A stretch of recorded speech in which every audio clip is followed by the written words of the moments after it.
নমস্কার বন্ধুরা, সকলে কেমন আছেন? আমার আরও একটি ব্লগে আপনাদের সকলকে স্বাগত। আগের দিন সপরিবারে চলে গিয়েছিলাম লোকনাথ বাবার পবিত্র জন্মস্থান কচুয়াধামে। কচুয়াধামে গেলেই আপনারা মন্দিরের ঠিক বিপরীতেই এরকম পরস্পর অনেক ডালার দোকান পেয়ে যাবেন। মন্দিরে ঢোকার পূর্বেই আমরা আমাদের ডালাটা কিনে নিলাম। এখানে ডালার সর্বনিম্ন মূল্য 51 টাকা। 51 টাকা থেকে শুরু করে 101, 201, 501 যে যেমন চান সে তেমন কিনে নিতে পারেন। আর প্যাকেটের উপরে আগেই নাম গোত্র লিখে নিতে হয়। পরে চলে গেলাম মেন মন্দিরের দিকে। মেন মন্দিরের সামনে রাস্তা সহ চাতালটা পুরোটাই বাঁধানো। এখানে বাইক নিয়ে এমনকি 4 হুইলার নিয়ে সমস্ত রকম গাড়ি নিয়ে আপনারা আসতে পারবেন। তারপরে মন্দিরের ভিতরে প্রবেশ করতেই পুরোহিতের হাতে ডালাটা দিয়ে দিলাম এবং সে নাম গোত্র মন্ত্র পড়ে আবার প্রসাদ হিসেবে ডালাটা ফেরত দিল। এরপরে বাবার আরতি শুরু হয়ে গিয়েছিল। তখন দুপুর 12:30।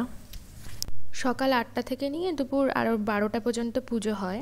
তারপরে 11:30 থেকে 12:30 এই টাইমটা হচ্ছে দুপুরের আরতি এবং ভোগ গ্রহণের টাইম। এই আরতি দেখতে কিন্তু বহু দূর দূরান্ত থেকে এখানে লোকজন আসেন। আর আমরা যেহেতু সোমবারে গিয়েছিলাম, তো সোমবারের ভিড়টা এরপরে আপনারা দেখতেই পারবেন। অনেক লোকজন এসেছিল, অনেক দর্শনার্থীরা এসেছিলেন।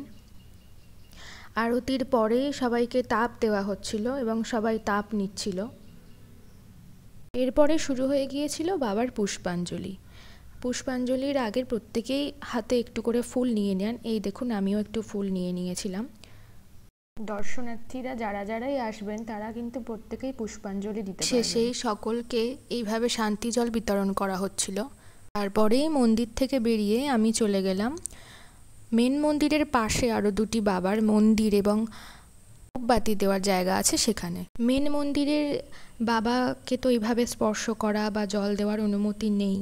তো মেন মন্দিরের পাশে যে ছোট বাবার মন্দির, সেখানে এরকম লোকনাথ বাবার মূর্তি আছে এবং সেখানে সকল দর্শনার্থীরা যান, জল দেন, বাবাকে মালা পরান। আমার মাও জল ঢাললো, মালা পরালো, তারপরে আমার বোন জল দিচ্ছিল, অনেকেই জল দিচ্ছিল। লাস্টে আমি জল দিলাম এবং বাবাকে ফল অর্পণ করলাম, মালা অর্পণ করলাম, বেলপাতা দিলাম এবং প্রণাম করে আশীর্বাদ নিয়ে চলে এসেছিলাম।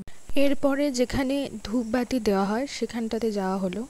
বাবার মাথায় জল ঢালার পরে তারপরে এখানে এসে শরণার্থীরা বাবাকে স্মরণ করে ধূপবাতি দেন। প্রতি বছর জন্মাষ্টমীর সময় কিন্তু এখানে প্রচুর ভক্তের সমাগম হয়। তখন এখানে 1 সপ্তাহব্যাপী অনুষ্ঠান চলে এবং মেলা হয়। এই জায়গাটা প্রচণ্ড গরম ছিল। তারপরে সেখান থেকে বেরিয়ে চলে আসলাম মহাপ্রসাদ গ্রহণের লাইনে। মহাপ্রসাদে ছিল পুষ্পন্ন এবং অনেক লম্বা লাইন পড়ে এই প্রসাদ নেওয়ার জন্য। তারপরে পায়েস দেয়।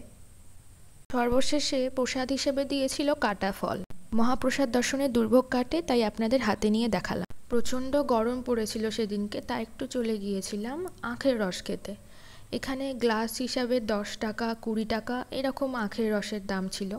তো আমি একটা 10 টাকার গ্লাস নিয়ে নিয়েছিলাম খাবো বলে। তাই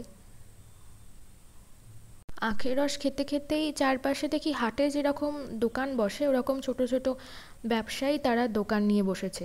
গামছার ব্যবসায়ী, সবজির দোকান, এমনকি আমও বিক্রি হচ্ছিল সেইখানে। শুধু আখের রসের দোকানই নয়, আখের রসের পাশাপাশি আইসক্রিম থেকে নিয়ে ঠান্ডা শরবতের দোকান থেকে নিয়ে সব কিছুই ছিল, ছোট ছোট গাড়িতে করে বিক্রি হচ্ছিল। এবং এইটা হচ্ছে কচুয়াধামের পাশে যে চাতালটা, গাছের তলাগুলো এইভাবে বাঁধানো যাতে দর্শনার্থীরা এসে একটু বিশ্রাম নিতে পারেন, বসতে পারেন। পুরো চত্বরটা অনেকটাই বড়।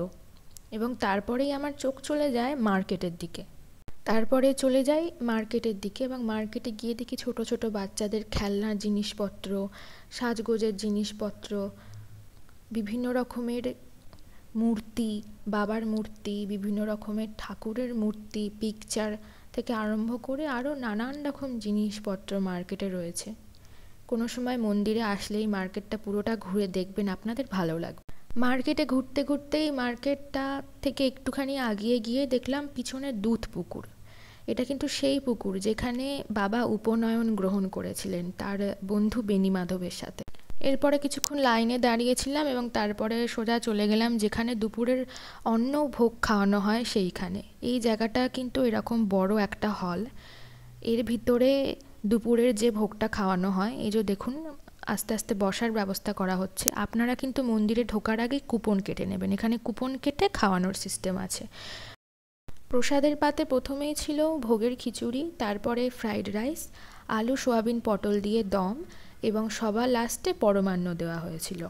অল্প কিছু আয়োজন হলেও এই প্রসাদ কিন্তু অমৃত সমতুল্য। বহু দূর দূরান্ত থেকে এই অন্নভোগ গ্রহণ করতে মানুষজন আসেন এখানে এবং প্রতিদিনই এরকম ভিড় হয় মানুষের এই টাইমটাতে। তারপরে বাবাকে প্রণাম জানিয়ে বাবার আশীর্বাদ মাথায় নিয়ে আস্তে আস্তে বাড়ির উদ্দেশ্যে রওনা হলাম এবং গল্প করতে করতে চারিপাশের গ্রাম্য পরিবেশটা আর কি উপভোগ করছিলাম। আজকের ভ্লগ এইটুকুই, দেখা হচ্ছে আপনাদের সাথে পরবর্তী ভ্লগে। Bye bye.